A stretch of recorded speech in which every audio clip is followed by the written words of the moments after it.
ఒకప్పుడేమో star లీగ్లో కనిపించిన ఈ మధ్య స్లో అయ్యారు.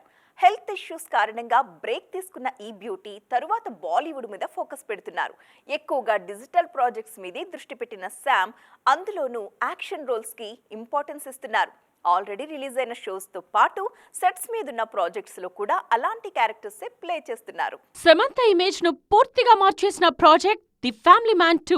అప్పటి వరకు సౌత్ సినిమాలో జస్ట్ గ్లామర్ హీరోయిన్ గా మాత్రమే ఉన్న శామ్ ఈ షోలో బోల్డ్ సీన్స్ తో పాటు యాక్షన్ సీన్స్ లోనూ నటించారు. నార్త్ ఎంట్రీలో యాక్షన్ ఇమేజ్ సమంతకు బాగానే హెల్ప్ అయింది. అందుకే అదే టీంతో వరుస ప్రాజెక్ట్స్ చేస్తున్నారు శామ్.